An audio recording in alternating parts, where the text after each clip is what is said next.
that it is a policy document. It can be, it can be kept in the cupboard and only part of it can be brought in, or whole of it can be brought in. But if you go to the document, you can see that what the document sees, that it's a complete overall of education system, the higher education system and school education system. And indeed, if you look at all the aspects which even Professor Shah has covered and Amit Narekar has covered, it's completely all aspects of the higher education and school education are under reform and change. If I take a higher education, I need not mention the affiliating system is to be replaced within 15 years. The multiple discipline system is to be brought in, combine arts and science. Then the vocationalization, mainstreaming of vocationalization at all level. The most important issue which is raised by Mr. Narkar is the value education, bringing the ancient knowledge and ancient values. Then the entire change in the governing structure of the University Grant Commission, replacing it completely. And we have not mentioned about the Science Foundation, Science Research Foundation is being brought from USA. Then Professor Shah has made a reference to there is a clear mention that we will have research come teaching university and then teaching universities. So that classification from Netherlands is being brought in, or from USA is brought in. There is a mention of national test, assessment test for admission to the university, like NET. So you can see that none of the part of the education system is left. It's a very, very comprehensive modification and change in the education policy. Now, I will make first point, that is our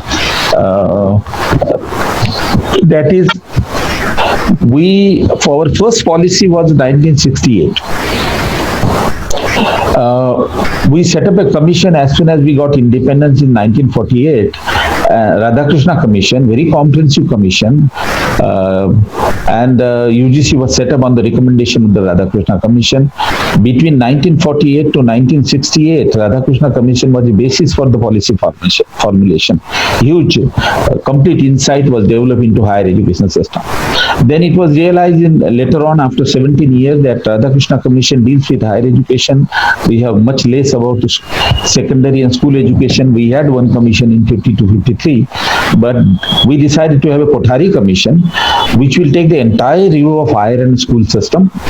And it is on the basis of the Kothari Commission that we brought changes, 10 plus 2 plus 3 and many other changes, 3-language formula, we brought many other things. And our first policy was made in 1968 by Indira Gandhi. And then, using the Kothari Commission report, we brought a final policy, that is 1986 policy by Rajiv Gandhi. And they spent about 4 years and brought a program of action, because it was said that only having a policy is not enough. There should be a program of action. So 1992 program of action. So 1986 and program of actions are the two last policy and action program approved by the Parliament, which are in operation now. Now this policy has changed that. Now there is one important lesson, very briefly I will put in, that 86 policy or 68 policy and action program has been based on a detailed study of our higher education system. Even university-wide chapters are there. Let me give you some feeling. You will get a feeling of how Kothari Commission was in greater detail. There were 17 members, 7 of them were from outside, UK, USA and France. Then there were about 21 subcommittees, in which about 210 experts were involved. Even there was a subcommittee for the hostel, forget about language and other things. Then there were experts, about 9,000 experts were consulted. And then there were written 2004 statement, memorandum given to the Kothari Commission. And then Kothari Commission was brought out in 2 volumes. By studying the entire system, studying the weaknesses and studying the strength, and building the system one step ahead. Now I want to ask you, where is the study of the higher education system on which this policy report is based, which is a comprehensive modification of higher education school education. There is no study whatsoever. We know that Subramaniam was a cabinet secretary. He was not academician. He chaired the first committee. He sat in NUPA, National University of Education and Planning, collected some material around, got some feedback, and that is the basis of the policy. When they discovered that there was no academician associated with it, they formed a committee under the Kasturi Ranjan chairmanship, so that he is a big scientist, so it will carry a value. What was the material before the Kasturi Ranjan committee? Kasturi Ranjan committee had very little information. That 18 report or 19 report was there, and he confessed in the report that he had to follow a policy, out of box policy. And what is out of box policy? Because there was nothing in the box. They did not know how our educational system is there. So let me make one important point, and please recognize this. The policy 86 policy 99 program may be 36-year-old and you are changing the policy. But the study of the higher education system was done last in 1964-65. For last 54 years, we do not know what is happening in higher education system. We have not studied. There has been a privatization of higher education. As Amit Narekar has already stated, we have 40% state private university, which we never imagined. We have 65% of self-financing colleges. We have several things, modification and suggestion have came. Do we know about this? We do not know anything. And that is why, what is the base of the committee? The base of the committee is little literature around. They have taken that, and then reading of the American system. Because Princeton University professor was on the one of the member of the committee. So you just pick up the American model of large multiple subject university. They have a city university, we don't have. We have a tradition of affiliating system. Then you pick up the National Science Foundation as it is. You do not change the name and bring it here. Then you take research and university, research and teaching university. You bring a national assessment test, which USA has, simply because you have not studied our system. So the basis of this committee is the little material that they have, because they could not study the system, and this self-righteousness. Kasturi Ranjan mentioned in the report, in the introduction, that when I listened to the imagination and ideas of these people, I thought we have something in offering. He has no material available with him on the basis of the study. You have to go to Radhakrishna report and Kothari Commission report. There is a university-wide chapter. Nagpur University, Bombay University, Calcutta University. So the reason is, I think there is a diagnosis of the disease, there is a treatment of the disease without a diagnosis. And that is why Madam Shampa Sengupta, what she is saying, that I am confused. And we don't get anything. The reason is, imagination is brought. Whatever good practices are there in USA and elsewhere, those practices have been brought. And some material around us, that affiliating system and other thing. That is the foundation of this report. This report, which supposed to change the 36-year policy, has not done the higher education system, which remain without study for last 54 years. So you are basing its information on elementary information. Even Ministry of MHRD did not have a data. It is only 5 to 6 years before they introduced the system of online data. And that is limited data. Where is the data? I do not see in the report even the national sample survey data being used. So I think the factual and evidence foundation of this report is extremely weak. We are the recommendation are made by remaining in a very large zone of ignorance. Therefore, I am very, very concerned, and that the things are being imposed, and that is why things will emerge, because you are suggesting not studying the system, and therefore there will be a problem. You might have seen the clarification given by the Principal Secretary of Higher Education on school education. Simply because he had to give clarification, because people began to ask about this language business, that what will happen before 5th and 6th standard about the medium of instruction. So they have to give some clarification. So this is the first point that I want to make, is that this policy is not based on the extensive study of the system. It is based on assumption, it is based on self-wisdom, and it is based on borrowing and imitating the American model. I can give 3-4 examples of American model. That's the first point I want to say.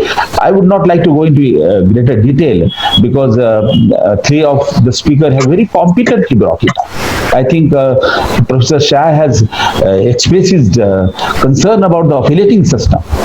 We have a tradition of affiliating system. Why should we bring this unitary system from the US? We should improve our affiliating system. We have improved. There was a burden of affiliating colleges on the state universities, so we have created many more universities. Andhra Pradesh has university in each district. So this, because they have not studied affiliating system and its advantage and disadvantage. Completely borrow the unitary system of USA, Princeton University, they have a tradition of the city university. 50,000 students will stay, undergraduate, postgraduate. But we have another system because we began like that. We began with a college. First college was Presidency College in Calcutta. And then another college. Then you have to create some small university or administrative place to recognize them, affiliate them and give them the right to award degree. Then we decided that why can't the university itself start the teaching postgraduate courses in addition to giving enough affiliation. We have our own history and we should build up on those history. I think some of the question raised and Shah has hinted that if you are merging the colleges, he also implied that you are stopping the colleges. Now, when our enrollment ratio is only 25 to 30%, we need colleges in small town and large villages where the poor student can go and take education. They are suggesting a large multiple university at a district place. Imagine how expensive it will be for the poor people. At the moment, the boys and girls have a college in the large village, in the small town, medium town. They can go there and access. Now there are buses. Now, accessibility will be terribly disturbed if you have only one university at a district level, or at least you suggest that model. So, because they have not studied, because that is why they do not know this problem, or I do not know whether they were not willing to understand this problem. So, there are also similar issues. I think I will only take one point and finish it. Amit Natekar, in response to the question raised about the ethical education, it is not that simple. I think the cat is out of the box. Although they have changed the language, but the purpose of the value education, the foundation is to be the ancient culture, and that ancient culture is based on Brahmanism and not even Hinduism. Because Hinduism is a broader concept. You have in the constitution, Hinduism is Buddhist, Jain, Sikhs, and various sects. But I think the attempt is to draw the values and the principle from the Brahmanical thinking. Now let me read out, because Natekar has, I think, missed out one or two. Nishkam karma. This is Gita's theory of karma siddhanta. That this will be taught. That you don't expect वो जो फल की जो अपेक्षा है वो बगैर करते हुए तो कर्म करते जा. This is Gita. Then you know that Kothari Commission and others have said that you should catch up the bright student by observing them over a period of time and groom them. They have replaced this by inner qualities, which is again Gita. Because Varna system of Gita is based on the inner qualities, original qualities. It's assumed that people have original qualities. Then where are the stories will come from? But before I go to the story, writer's behavior. I will suggest Nirakar to see it. Writers conduct in bracket dharma. What is dharma? Which dharma? It is Hindu dharma, it is Brahminical dharma, it is Buddhism, it is Jainism or Sikhism. What dharma we are talking about? That is why I say cat is out of the box. They could not resist mentioning dharma. Now Manusmriti is also a dharma. Manusmriti's title is a Manav dharma. Then, which are the story which will be told for the student? Pacha Tantra, Jataka, Hitopadesh, fun-loving fable and inspiring tales from the Indian tradition will be told. That's what we say. This is not only reading it between the lines, but it is quite clear here that there is an attempt to build the value education on the basis of ancient knowledge, but the ancient knowledge doesn't include all the religion. It's only my feeling is a Brahmanical religious teaching will be formed the basis of this value education. But in any case, why do you need this? We have prepared the constitution. We have taken all knowledge into account. Finally, we base our constitution on the principle of equality, liberty, fraternity, integrity, and unity on the country. Teach those values. They mention very intelligently. In between, they introduce the constitution. In between, they talk about citizenship right. But main focus is on the ancient values. So why do you need these religious ancient values to be brought in the education? We have constitution has taken all religious teaching into account, and we laid our constitution on the certain principle, which is the governing document for us. India will be is governed on the basis of those principles. We have given the freedom to religion. Nobody has stopped. You can preach, you can convert, you can write, and you can read. That freedom you enjoy. But why do you bring in the schools? Because if the personality building and other thing you are trying to build up on the basis of Brahmanism, then Buddhists will say, Jainis will say, Sikhs will say, other sect will say, Christian will say, Islam will say that we have our own values to build up the personality. I think this is very important, and let me summarize by saying that Professor Shah and others, if you look at the goals of this committee, goal for 50% of GRA and many other things is 2030, 2040. It may happen, it may not happen. But for change of syllabus at the school and the college level, the limit is 2021 and 2022. That is the immediate target. So there are many aspects of it. I do not want to go on privatization, and this is the indirectly I am saying that how education is being making a non-secular, but privatization is all the same story. We have an excellent example in our country, public institution, private, aided, philanthropic. We have created a new word. We already have a public and private partnership. In fact, even during 11th plan in Congress time also they committed a mistake, public-private partnership.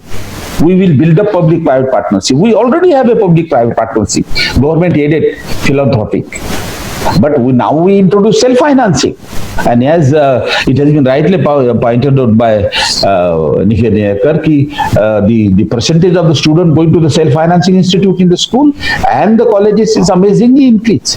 There is a decline in government, there is a stagnation in private aided, but there is a whooping increase in the self-financing institute. And here there is a clear indication of privatization. This Professor Shah and others have clearly mentioned that, Company Act, Non-Profit Institution Company Act. What is the provision? Provision is that they are allowed to earn the surplus. At today, they are allowed to earn the surplus, but the surplus has to be spent within the institute. And what is surplus is nothing but in indirect way, in the back door, it is a profit. So there is, although there is a separate para on inclusion and all that long list of these suggestions, but in reality, I think we are heading toward privatization. Well, there are several issues, inclusion issue, the physically challenged issue, Madam has brought out very quite clearly, but there are other issues. I don't have a time to discuss with you about this national test and the other thing. My feeling is this report requires a review. My suggestion would be, if you ask me honestly, people may not like it, that this report should be kept in abeyance.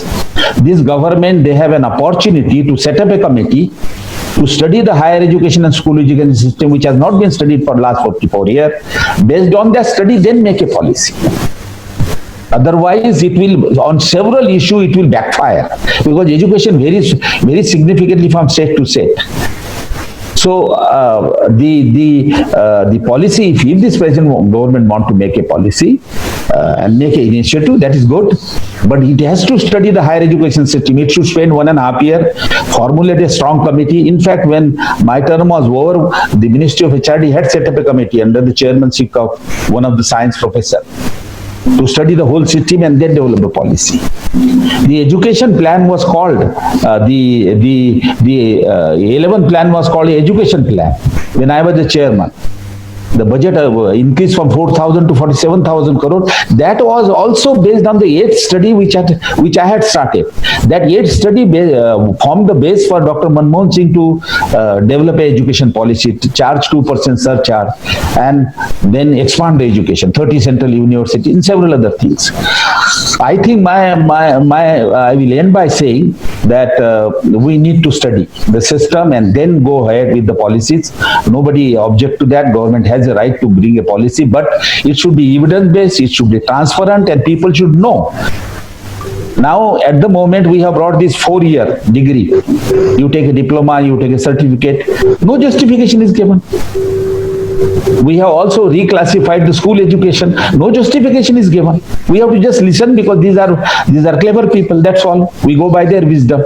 But they should have studied the school system and then see that the reclassification is good for us. But no, because the report is not based on this. You have certain ideas of higher education, preconceived ideas. You have a model of America and elsewhere. Combine that and bring it. In fact, if you read this report, it looks like a poetry and a music to our ear. They are very brilliant people who wrote this report. But it is a music and it looks like a poetry. But if you look at the substance, I do not know. I mean, preaching, all kind of preaching. It will be done that, this happen. That kind of thing is there because facts are not there. If you look at the Kothari report, Radhakrishnan Rupur, you can enjoy it because they studied it, brought out the statistic, brought out the problems and then make the recommendation. In the Radha Commission report, recommendation method is that a chapter is there, problem identified, recommendations are made, chapter wise, based on evidence. So these are some of my comments. I'm sorry, I don't know whether I have taken your more time or not. Thank you. Thank you so much, sir. Thank you to all the participants and the panel. Himangi, would you just like to quickly thank everybody? Yes. अब अंत आ गया है. Really thanking professor Sukhdev Thorat, क्योंकि higher education पे ये हम पहली बार webinar कर रहे हैं और इसके ऊपर हम जरूर फोकस करना चाहते थे और हम we are really very thankful to you, क्योंकि बहुत सारी अच्छी बातें यहाँ पे उभर के आई है. आपके चेयरमैनशिप पे ये वेबिनार बहुत अच्छी तरीके से कंडक्ट हो गया है. मैं प्रोफेसर हेमंत शाह जी का भी शुक्रिया करती हूँ. आपने बहुत अच्छी तरीके से आपकी बातें रखी और आप इस वेबिनार में पार्टिसिपेट हो गए और इनसाइट्स बहुत सारी आपकी तरफ से मिली. मैं शंपा सेन गुप्ता का भी बहुत शुक्रिया अदा करती हूँ. हम आपको लाने की बहुत कोशिश कर रहे थे, आपका टाइम भी मिल रहा था, आखिरकार आपका टाइम मिल गया और आप यहाँ पे आ गए. तो ये डिसेबिलिटी के ऊपर हम जरूर करना चाहते थे. हमें ठीक तरीके से ये उसको मुद्दे रखने वाले लोग हम चाहते थे. तो आपका भी हम शुक्रिया अदा करते कि आपने हमारी रिक्वेस्ट को माना और आप इस वेबिनार में आपने डिसेबिलिटी के ऊपर बहुत इंपॉर्टेंट इनसाइट्स आपने रखी हैं. अमित नारकर तो हमारे पुराने साथी हैं, उनका आभार मानना भी मुझे लगता है शायद उनको पसंद नहीं आएगा, लेकिन फिर भी ये वेबिनार में आप आए, मैं बहुत आपका शुक्रिया अदा करती हूँ. और हमारे साथ तो आप रहेंगे, इसके बाद भी आप गोवा में शिफ्ट हो गए हैं तो फिर भी हमारे साथ महाराष्ट्र के साथ आप रहेंगे, ऐसा मैं मान के चलती हूँ. अंत में बस ऑर्गेनाइजिंग टीम का मैं के बारे में बताना चाहती हूँ. ये वेबिनार ऑर्गेनाइज फोरम के सदस्य संस्थाएं हैं जिसमें national centre for advocacy studies है. तो उन्होंने इस वेबिनार को होस्ट करने के लिए बहुत मेहनत की है. तो इसलिए मैं उनका भी यहाँ पे मेंशन करना जरूर चाहती हूँ. और नेशनल आरटी फोरम से जो हमारे साथी है मित्र रंजन, तो उनका भी मैं शुक्रिया अदा करना चाहती हूँ कि ये सारी प्रोसेस जो हम जूम वगैरह जो होस्ट करते हैं तो वो होस्टिंग का काम उन्होंने किया है, इसलिए मैं उनका भी शुक्रिया अदा करना चाहती हूँ. तो अभी ये मीटिंग खत्म हो गई है ऐसा मैं जाहिर कर देती हूँ. Thank you so much.